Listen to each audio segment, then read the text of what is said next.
Тогава нямаше коли. Само да мине магарите. Сега раздава кръв. За преди един час. Може процентата не е фърлила. Че му олигавиш, бе. А защо точно тук избрахте? Защото е най-слънчевото място в България. Да. Ей, къде сте, бе? Аз съм Кърджалийския Деко, а вие сте с поредния епизод на околоселски пътешествия. Датата е 27 януари, а аз съм някъде в нищото, където всеки момент чакам тук да дойде бача Марте с зафирата, който ще докара и днешния гост. Кой е той и къде ще ходим днес, ще разберем само след малко.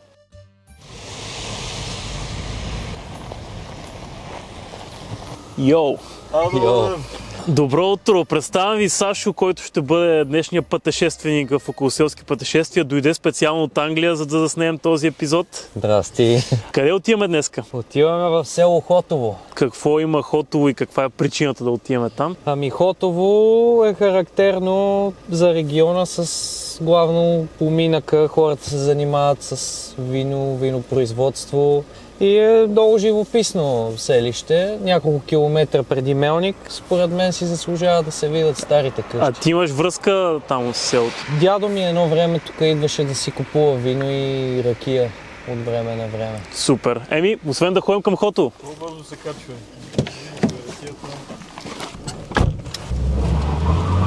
Спокойно, бе! Не можех чух ли да имаш ракета?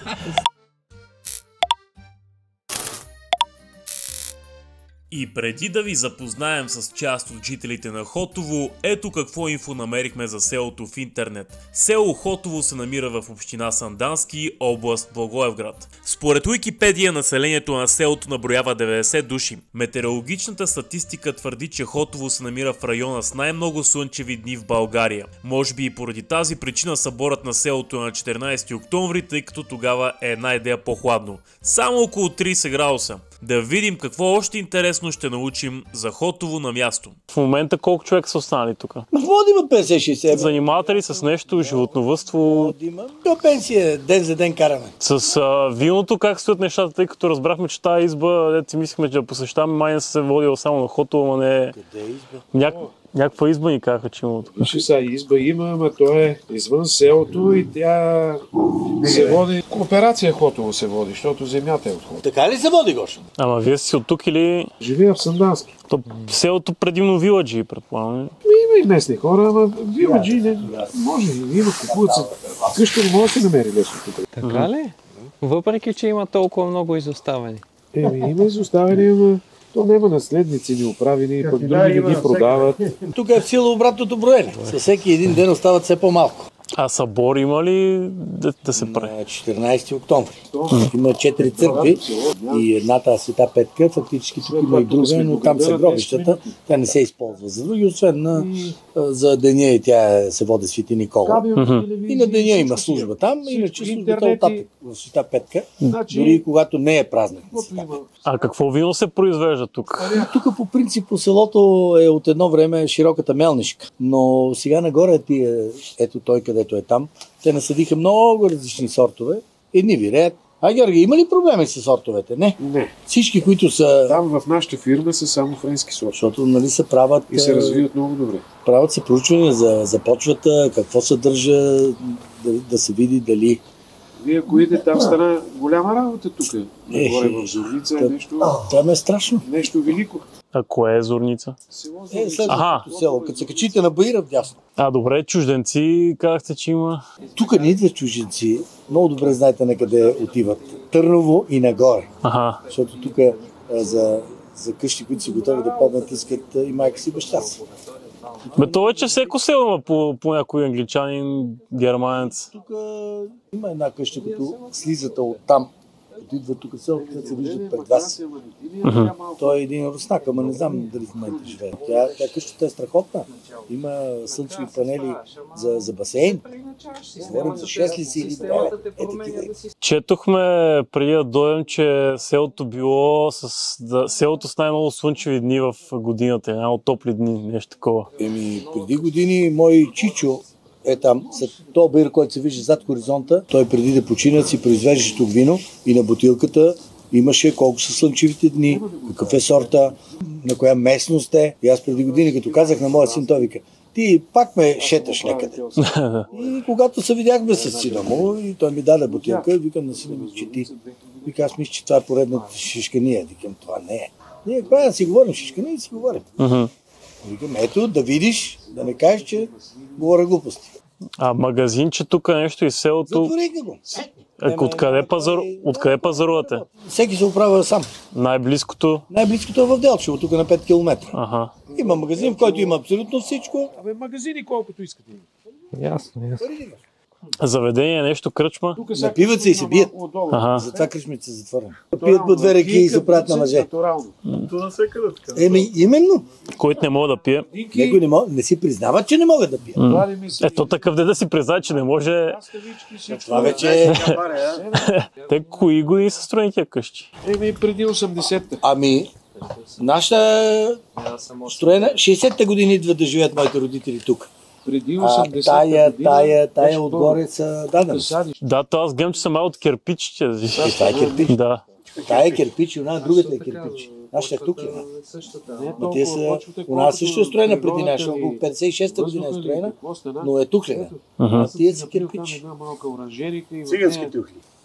Циганските тухли. Защо бе? Това е по-здраво. По-здраво е. Това има основи 70 см отдолу. Ако трябва да определите какви са големите проблеми на селото? Какви големи проблеми на селото? Проблемите са, че няма хора. Аз като бех малък, тук като почнеш, тая улица 3, тук 4 деца, 4 деца, те 3, горе 2 братя 6. Представете си колко деца са. Това е само една улица. На тая улица. От тук ни брова и тук 3. 6 къщи, 13 деца. И беше живот. Едно време ние като бехме малки. Че ние само между 4 и 8 клас бяхме 50 човека в Мяла. Да. И тук имаше училище. Сега обаче има някаква лека тенденция на завръщане обратно на... Има. Ако работят дистанционно някой... Може би само така говорят. И това стана. Ако тук за една година избегаха в Благоевград 30 семейства. За една година 30 семейства. Всяка педия земя тук можеше да се полее. Тук нагоре имаше 2 язовира. Оттатък има всичко това. Са, нема ги разли. Всичко е разтворено, човек. Има един голям канал, му казваме оттатъка Бистрица, той идва от село Пирин. Значи този канал е правен от бригадирското движение. Разбираш? И е копан на ръка. 51, 2 и 3 година е правен. И е правено на ръка. Значи този канал напоителен хваща Катунска Бистрица реката. И тук се поливаше всичко. Всичко. Това беше... благодат беше. Знаеш какви фъстъци сме вадили, човек? Тук улиците беха послани с одеяла, наредени фъстъци, измити. Имаше пътече. Тогава нямаше коли. Само да мине магарите. От двете страни беха пълни с простряни фъстъци, за да цъкнат. Цяло беше послано с килими, с фъстъци. Значи като ние се събирахме, като бехме като вас, нали, джами и така младежи. Да. Много побелела главата, не е много джами. 4-5 човека. 8-9 само. Аз на 35 години бех бел като теб. Отиваме у нас, разбираш. Сега съм още по-бел. Отиваме у нас. Имаш сребърно. Озад има малко и като се острижи, като го види и се кефа. Бех се остригал на 6 мм и Илия ми вика: абе, вика, ти си почнал да прошивееш. Викам, кога станеш на 70 години и тия не пика.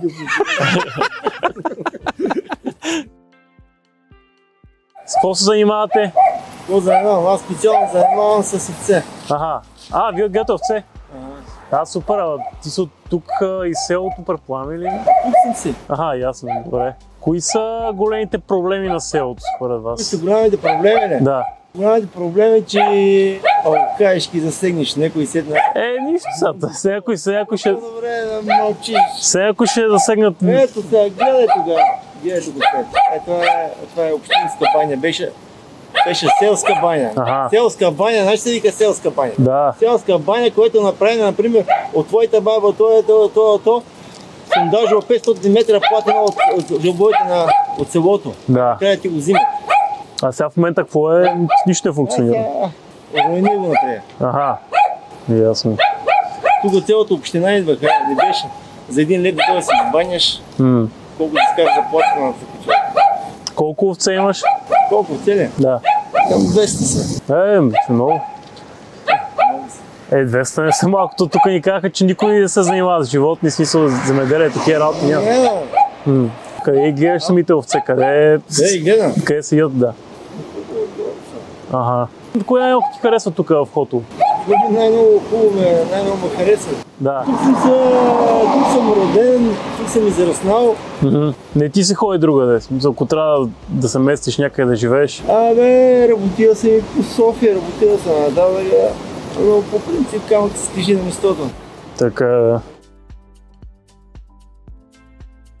Лято предполага доста топло. Да. Тук магазинчето... Това не работи, това е само... Да, видяхме, че само кафе машина. Машина и това си частен тук. Смокини имат 60 дека, 70. Тук нагоре.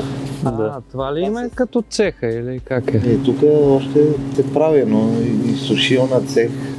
Мерят се и всичко се кара по София. И тук са сиропи и такива работи там на машината. Да, видяхме, че има. Банкноти до 20 лева. То тук има ли много смокино производство наблизо или по-скоро само това е? Само частно такова, 60 дека. 60 дека? Месо лак. А някой по-сериозен производител на вино? Такива малки деца имат позяна. По двора? Млади хора предполагам няма тук. Да има няколко семейства така Ма тук си живеят или? Да. Животновъдство нещо и селото. Тук си има едно момче, погледа. Животни овце. Къде идва името на Хотово? Хотово. Времето се е казало Отово преди години, сигурно преди 100 години и повече. Отово, не хора. А то турска дума ли е? Може би, не знам. А в момента колко души са останали тук? Колко ли? Да. Като точно? 67. 67, Да. Окей. А колко махали са тук? Една махала. Клисур махала и Клюр махала.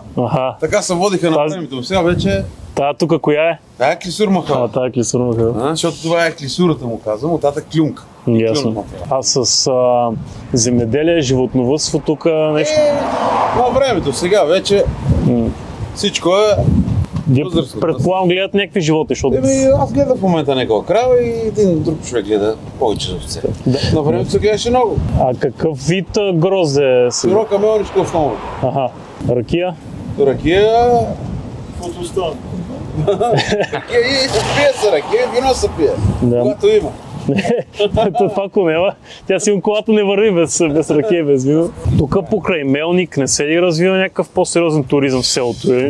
Какво да се развива? Защото все пак е сравнително близо от Мелник. Някой по-млад тук да се върне. По принцип много къщи се закупиха тук. По-млад. Има 5-6 човека по-млади от мен. Събора разбрахме, че е на 14 октомври. Октомври Петковни. Да, събират ли се хора? Да, правим. Трябва да има такива... Курбан се прави. На площада тук е? Не, курбан на черквата се прави. Петка. Да. Сега на бани имаме тук, не знам дали знаете, перални имаме. Видяхме, че има баня нещо надолу, ама... Имаме, сега те на концесия се взе. Преди половин година. Оплакани се, Георги, че имало хубава баня, ама съм не могъл да си топи краката. Има перална, там постави, има, там може да си е топ. Там може да си там може. На времето ние там в тия, както се казва, постави Георги, там са баняхме, като малки. Това много дълго. По принцип тия малки населени места замират. Виждаме, ние... Между 65 и 75 тук е било 690-700 човека. Училище е имало, детска градина. Културно-масова дейност се развива в читалището, там представление. Това читалището рухва. Отгоре от църквата видяхме едни по-големи сгради, по-скоро в онази част на селото. Какво е било там? Това беше на времето училище. Тая сграда. Тук, примерно, за болница, за аптека, най-близките места Сандански. Болница Сандански. Аптека преди 2 години наприх в едно село Ново Делчо. Да, ние минахме оттам. Там е голямо селото. Захапване тук в региона Мелник. Захапване е буркани. Аз ти казвам буркани. Свинско, телешко. Кои са хубавите тогава неща в Хотово? Попред хората на село, защото се отглеждат парцели, имат се зеленчуци. Много се говори за био. От магазина, като взимаш, то ли знаеш, не знаеш какво. Поне като се отглеждаш, това е. Тук е плодороден регион. Да. Плодородно. Стига да си ти така добър в да работиш. Ти няма да ги зарежеш, те сами после да си израснат. Тук съм. Сега аз даже Ето доведе снима и талета, и малки талета. Ами да тук шо ми се отили. Добре, ами аре да ходим да сега да... Сега се отили. Дайте и малко ти трябва да стои. Сега раздава кръв. Сега преди един час. Още плацентата не е фърлила. Още съм го издаил. Да, коластрата. Как се казва или... Кралата? Да. Майя се казва. Майя. Ей, магаре, снимай ме. Точно това е, магаранци, това е човек. Вече сте на месец. Месец и половина. С това не минава, деня минава. Има ли програми там европейски, дето примерно от София, от Благоевград да имат идея, поне някаква концепция, нещо да се развива в тези региони? Или всичко, какво частниците си хванат? Частниците, това ще това. Няма някакви особени... Къща за гости, тук някакви инвестиции вкарват са в хигиената баня. Тук отгоре са някаква къща за гости са. Факс. Кога ще стане? Програми за тук слънце, колко искаш на ограждане? Има ли за панели, слънчеви? Частници се купуват, ето го има панели. Четохме, че било селото с най-много слънчеви дни в годината. Така пише да това район е по принцип, така не конкретно това село, но това е район. Ние бяхме ходили при няколко месеца до Марикосиново и там беше средата на октомври беше 30 градуса. Тук октомври си е лято. Да. Това значи малко времето така сезон ще излистика на ти се да. Ще насаба. Че му лигавиш бе. Решил се. Магарето мъжко или женско? Мъжко, вихър. Вихър? Вихър. Ей. Ние сме интересни по принцип, защото от София идваме. Виладжи. Не, от Искра тук си живеем. И си купихме една къща, ама тя е на другата улица. И такава на груд строеж. Да. Може да видите. Мисля, че я видяхме, да, там с новия покрив отгоре. Тя е втората къща от дясно, нали, като вървиш отдолу, втората къща от дясно. И искаме да довършим и да си живеем тук. А защо точно тук избрахте? Защото е най-слънчевото място в България. Да, четахме го и ние. Супер. Затова. А с какво мислите да се занимавате тук? Аз се занимаваме така, по някаква количка взимам, продавам и така. Такива работи. Като има интернет, не е проблем откъде ще работиш и така. Значи тук обхвата е добър, така да разбираме. Да, има оптичен интернет. Оптичен интернет има? Да. Супер. Ето, който иска да купи къща, това е голям плюс. Най-слънчевото село и с интернет. Да, точно така. И с оптичен, супер. Да. Лятото предполагам, че е доста топло. Да, доста топло. И може би лошото е, че с тия климатични промени ще става в един момент вече. Ще става още по-топло. Да. Това е според мен проблем. Не знам дали за вас не разказваха, че сте били по чужбина. Да. Всъщност, колко време сте били? Има още едно момче, което си купи тук имот. То бе от Щатите.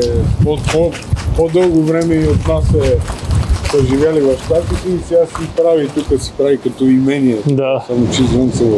Така, ние бяхме 9 години. 9 години оставихме си децата там, в Германия и решихме да се прибираме. Само че не в София. И те там се развиват. По-добре. Децата се развиват там, доволни са, работят, приятели имат. Децата много бързо и лесно се адаптират. На тях харесва ли им тук? Вие водили ли сте ги? Харесва им, ама децата трябва според мен да виждат колкото се може повече от света. Да. И като виждат колкото се може повече, предполагам, че като пораснат малко, могат да направят и някакъв избор, адекватен такъв, като пораснат от това, което са видяли. Важно е да им дадем избора. Да. Значи едно дете, ако го затвориш някъде, то няма да види нищо, разбираш. То живота ще е това нещо, което си го затворил, където си го ограничил. Това ще е неговия живот. Когато вижда много различни неща и после ще дойде един момент, където ще направи някакъв избор, според мен. Добре, кои са добрите и лошите страни на Хотово, според вас? На Хотово не мога да кажа, ама... Очевидно доста вятър духа. Ако има нещо, което бихте желали да се подобри тук в селото? В цяла България имам желание. Само на Хотово. Като например? Като гледаме новините, има много нерадостни неща. Да.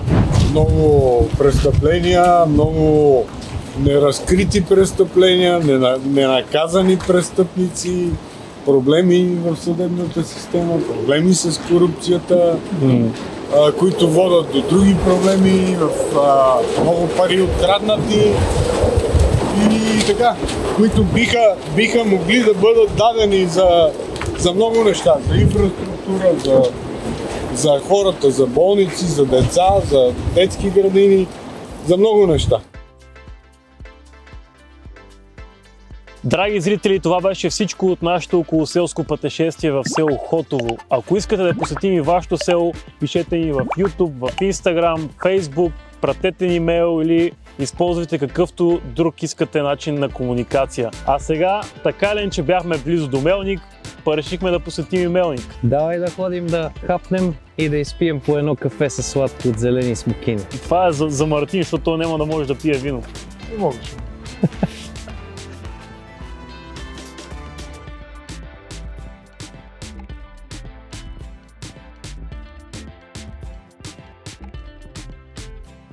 Наверно тук си смърди на джибри. Направо до ново делчо ли куваше. Аз се намирам някъде в нищото, където всеки момент тук чак... Дай пак. Нема никой. Леле, смятай. Има една приказка, по какво се прилича жената и вятъра. По какво? Въздуха ни си отиват с къщата. Не бе, човек, къде отиде бе?